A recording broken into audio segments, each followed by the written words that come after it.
Merci Richard Attias. C'est vrai que c'est une belle salle ici, je la découvre comme vous, ou comme certains d'entre vous, c'est magnifique. Alors, nous avons quand même un petit problème dans ce pays, une sorte d'urgence absolue, puisque l'on parle d'avenir. C'est l'un des enjeux majeurs pour la France, c'est réduire la dette. Vous savez, ce truc-là, assez conséquent. Alors j'ai fait une petite recherche ce matin, 100% du produit intérieur brut, en fait 98,9%, ça c'est la dette, 2200 milliards d'euros. Alors, comment diriger un pays aussi ambitieux que le nôtre, dans l'intérêt des générations futures? Ce n'est pas un cliché, les générations futures. Ah, je me tourne, les jeunes sont autour de moi ici même, je vous salue tous. Avec une telle ardoise, oui, parce que c'est une grosse ardoise quand même, 2200 milliards d'euros. J'appelle Bruno Le Maire, le ministre de l'économie et des finances. Bonjour Bruno Le Maire.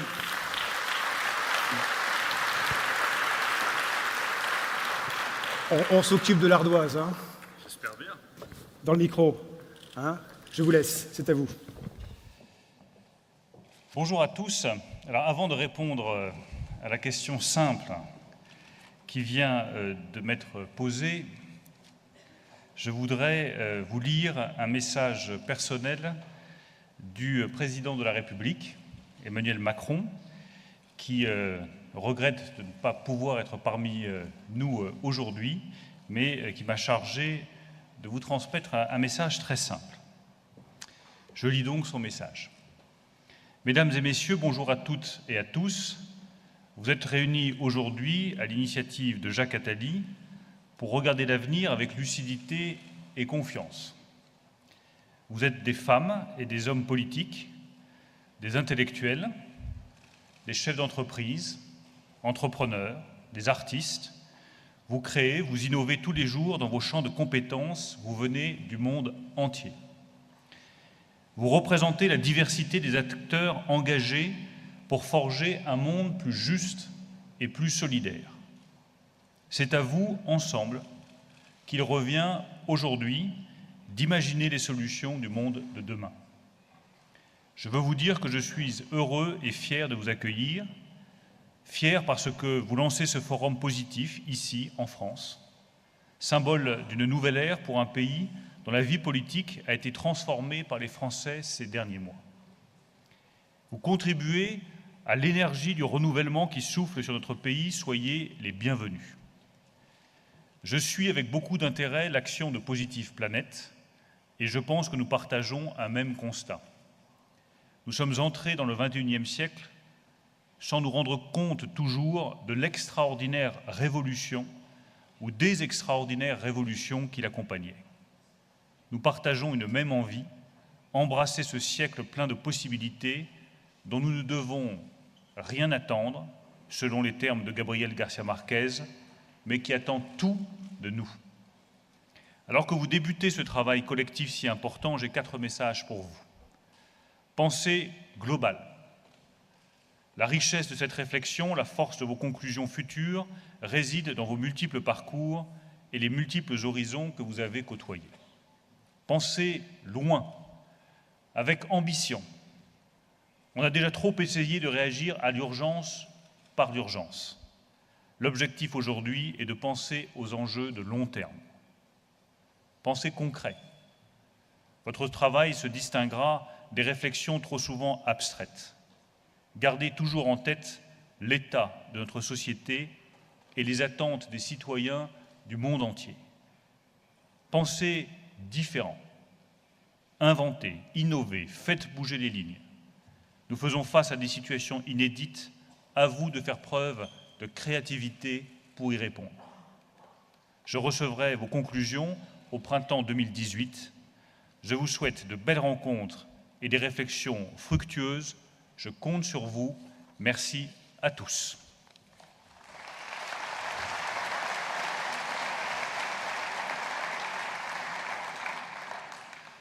Alors, je vais me permettre d'ajouter quelques mots après le président de la République, même s'il n'est pas d'usage de s'exprimer après le président de la République. Je voudrais juste répondre à la question qui m'a été posée par Jacques Attali, que je remercie de son invitation, que je félicite de son inventivité, de sa créativité permanente. Jacques Attali, quand je l'ai eu au téléphone, m'a dit « Voilà, expliquez-nous quel est le sens des décisions budgétaires que vous allez prendre pour 2018. Et comment est-ce qu'on inscrit un budget dans le long terme ?»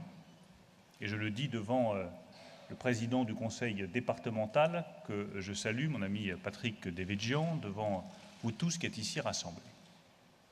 Un budget est toujours un acte politique. Et un bon budget, c'est un budget qui vise le long terme, qui ne répond pas à l'urgence immédiate, mais qui respecte un certain nombre de priorités. Et je voudrais vous dire comment est-ce qu'avec le Premier ministre, avec le ministre des Comptes publics, Gérald Darmanin, avec le président de la République, nous rendons les arbitrages pour avoir un budget qui ait du sens. Car nous souhaitons tous que ces décisions que nous prenons aient du sens pour les Français. D'abord, la première décision que nous prenons, oui, c'est de réduire un certain nombre de dépenses publiques. Dépenses de l'État, tout simplement parce que nous estimons qu'avec la révolution digitale, nous pouvons faire mieux avec moins de moyens budgétaires. Moi, je me souviens, quand j'ai démarré comme ministre de l'Agriculture, en 2009, on commençait tout juste à faire les télédéclarations de la politique agricole commune, c'est-à-dire que les centaines de milliers de paysans français déposaient chaque année leur dossier politique agricole commune. Chaque dossier, c'était quasiment 1 mètre de papier. Vous multipliez ça par le près de millions d'exploitations agricoles qu'il y a en France, et vous imaginez ce que ça fait comme paperasse, comme dossier, comme personnes qu'il faut recruter par l'État pour gérer et instruire ces dossiers. La digitalisation nous permet de faire ça avec beaucoup moins de moyens. Oui, nous pouvons réduire les dépenses de l'État en garantissant une meilleure qualité des services publics. Regardez pour vos impôts, et c'est une de mes fiertés, en France, la perception fiscale, ça marche. Ça marche même très bien. Certains s'en plaignent. Je leur recommande d'aller dans d'autres pays européens où la perception fiscale ne marche pas aussi bien, et ils verront que ce n'est pas un gage de force pour un pays. Donc oui, nous réduisons les dépenses publiques de l'État. Nous réduisons certaines dépenses sociales tout simplement parce que nous voulons concentrer ces dépenses sur ceux qui en ont le plus besoin. Et je préfère qu'on réduise certaines dépenses sociales qui peuvent être des dépenses de confort pour pouvoir de l'autre côté augmenter, comme le président de la République l'a décidé, l'allocation adulte handicapé, parce que oui, en France, nous ne faisons pas assez pour les personnes handicapées. Et que je préfère beaucoup d'argent pour les personnes handicapées et des économies sur des dépenses sociales inutiles, plutôt que de ruiner la sécurité sociale française et être incapable de financer ces dépenses. Et puis nous faisons des économies sur les collectivités locales, parce que nous pensons que les collectivités locales, elles aussi, doivent participer à l'effort. C'est la première orientation que nous donnons, réduire la dépense publique, parce que si la dépense publique était la solution à tous les problèmes français, mais comme nous avons le niveau de dépense publique, ça a été très bien rappelé tout à l'heure, le plus élevé de tous les pays européens, eh bien nous devrions être au plein emploi, avec la croissance la plus forte et avec une balance commerciale extérieure excédentaire. C'est exactement l'inverse. Balance commerciale déficitaire, niveau de chômage élevé et croissance faible par rapport à notre potentiel. Ça fait 30 ans qu'on nous explique que la dépense publique, il en faut toujours plus pour que ça aille mieux. Je crois exactement le contraire. Si nous voulons que ça aille mieux, il faut une dépense publique mieux ajustée, qui corresponde aux besoins réels de la population, de l'État et de la nation française. La deuxième grande orientation que nous donnons, c'est de respecter nos engagements européens. Mais si nous réduisons la dépense publique, je le redis, ça n'est pas pour obéir à qui que ce soit. C'est parce que c'est une façon de dégager des marges de manœuvre pour d'autres investissements. Mais ça nous permet aussi de tenir nos engagements européens. Alors vous me direz, mais à quoi ça sert de tenir nos engagements européens? Après tout, on peut très bien dire, nous avons été élus, nous sommes souverains, pas besoin de respecter les engagements européens. Sauf que, je peux en témoigner, lorsque vous êtes membre d'un gouvernement, que vous vous retrouvez parmi vos partenaires européens autour de la table du Conseil européen et que vous ne respectez pas vos propres engagements, vous pouvez toujours demander à modifier la directive travailleurs détachés, on vous dira « niet » parce que vous ne respectez pas vos engagements européens. Respecter ces engagements européens, c'est retrouver de la crédibilité pour la parole politique française. C'est retrouver du poids politique. Eh bien, nous préférons, avec le président de la République, une France respectée, qui tient ses engagements, à une France méprisée, qui ne respecte pas ses engagements européens. C'est le deuxième choix politique que nous faisons, pas pour 1 an, pas pour 2 ans, mais pour la durée du quinquennat. Une fois que vous avez fait ces économies, que vous tenez vos engagements européens, eh bien vous retrouvez des marges de manœuvre pour relancer l'économie française. Et c'est le choix que nous avons fait avec le président de la République, avec le Premier ministre, que j'ai rappelé hier devant les entrepreneurs. Nous voulons réduire les impôts sur les entreprises comme sur les ménages pour donner aux entrepreneurs comme aux ménages français la capacité d'investir et d'innover.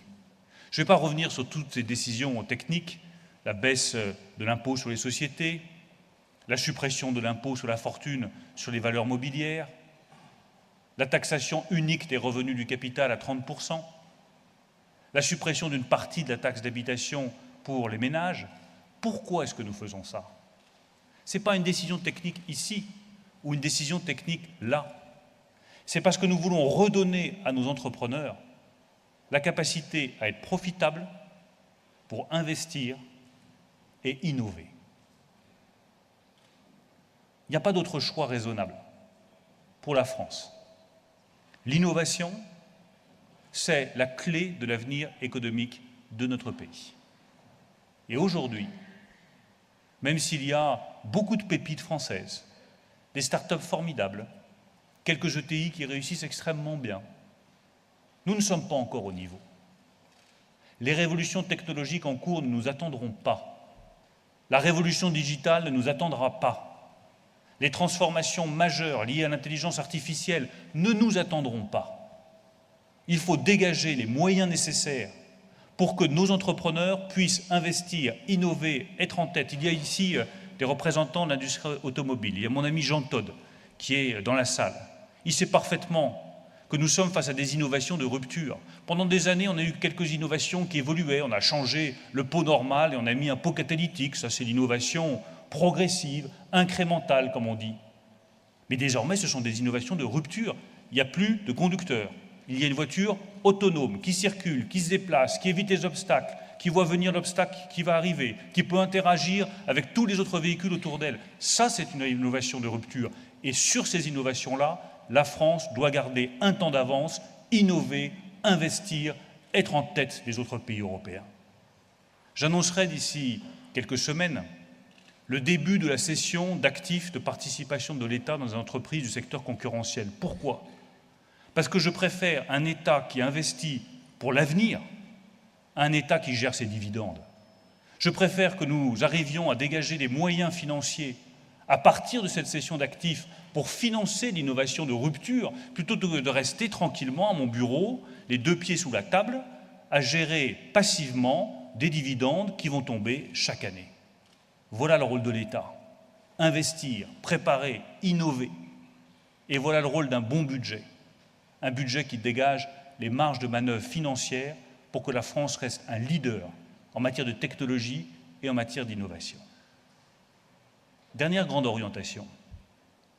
Tout cela n'a de sens que si on pense global et si on pense grand, pour reprendre les termes de Jacques Attali. Au-delà des dépenses, au-delà des économies que nous ferons, au-delà des moyens que nous allons dégager pour l'innovation, quelle est, à mes yeux, la question économique fondamentale? Et je le dis devant vous tous qui êtes ici, devant notamment tous les jeunes, je le dis comme père de famille qui a 4 enfants entre 6 ans et 17 ans. La question économique la plus importante, c'est la question éducative. C'est elle la clé de tout. Tout le reste, les décisions fiscales, les décisions budgétaires sont importantes. Mais la question essentielle, c'est la question éducative. Et la transformation de notre système éducatif que nous voulons porter avec Jean-Michel Blanquer, avec le Premier ministre et le Président de la République, c'est une manière pour la France de dire « pensons aux générations qui viennent ». Comprenons que face à ces révolutions technologiques, ce n'est pas uniquement l'outil productif français qu'il faut transformer, c'est tout notre système éducatif. C'est notre primaire pour que nos enfants sachent lire, écrire, compter correctement, qu'ils aient des bases solides. C'est la filière scientifique qui a été dévalorisée au cours des dernières années et qui doit revenir au premier plan parce que nous avons besoin d'une filière scientifique forte et puissante. C'est l'apprentissage pour créer des métiers dont on a besoin dans l'industrie du futur. C'est pas normal que lorsque je vais dans la vallée de l'Arve pour voir les industriels du décolletage, alors qu'il y a près de 9% de taux de chômage dans notre pays, des industriels désespèrent de trouver des techniciens de maintenance pour les robots parce que nous ne formons pas des techniciens de maintenance pour les robots en France. Ce n'est pas normal que nous manquions d'ingénieurs alors que nous avons parmi les meilleures écoles d'ingénieurs au monde. Oui, la question éducative est la question économique clé. Et j'irai encore plus loin, ce n'est pas que des formations, ce n'est pas que des filières. C'est un état d'esprit.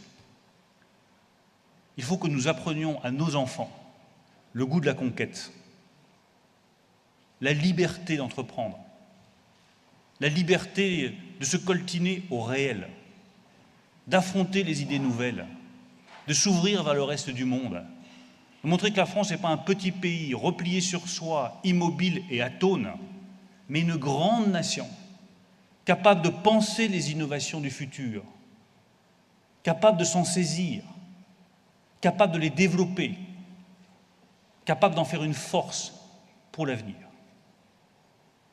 J'ajouterai pour terminer quelques petites remarques un peu plus provocantes. Si nous voulons permettre à nos start-up de se développer, à ces idées, à cette culture de l'innovation et de l'entrepreneuriat de se développer, il faut que nous arrêtions de dire que notre ennemi, c'est la finance. Nous avons besoin de la finance pour développer nos start-up, notre économie et nos entreprises. Une finance responsable, qui évite les abus et dont les comportements excessifs seront condamnés.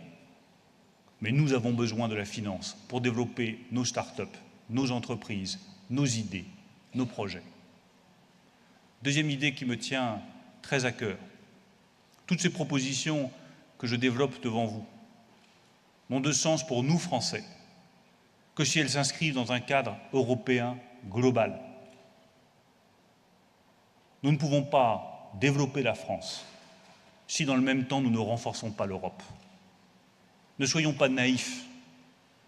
Derrière la grande poésie des routes de la soie de la Chine, il y a une volonté d'expansion et de conquête économique face à laquelle nous devons être inébranlables. Les décisions américaines de sanctions extraterritoriales menacent directement nos intérêts économiques industriels. Nous ne pouvons pas rester passifs. Nous devons être forts et pour cela avoir une Europe unie, capable de résister à la Chine, capable de résister aux États-Unis, capable d'imposer ses règles, ses normes, sa conception du commerce, sa conception de l'économie. Il y a un continent chinois, il y a un continent américain, il doit y avoir un continent politique européen. Enfin, une toute dernière remarque, et peut-être la plus importante de toutes.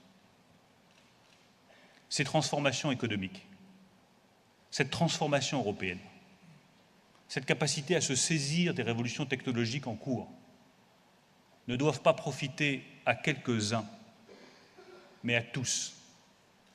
Et à tous les jeunes qui sont ici, je vous dis, c'est le plus grand défi que vous aurez à affronter dans les années qui viennent. Que les révolutions technologiques en cours ne se traduisent pas par la montée des inégalités dans notre pays, car elles seront insupportables. Que les transformations économiques ne bénéficient pas qu'à quelques-uns, ouverts, formés, cultivés, mais à tous. Que personne ne soit laissé de côté. Qu'il n'y ait pas des riches, toujours plus riches, et des pauvres, toujours plus pauvres, mais une société unie où chacun trouve sa place. Une société où chacun se dit « je peux réaliser les talents que je porte en moi, je peux réaliser les rêves que je porte en moi, Aucun rêve ne m'est inaccessible. Voilà ce que je souhaite pour vous tous ici, pour mes enfants, comme homme politique. Que chaque jeune Français puisse se dire « Aucun de mes rêves ne m'est inaccessible ». Merci à tous.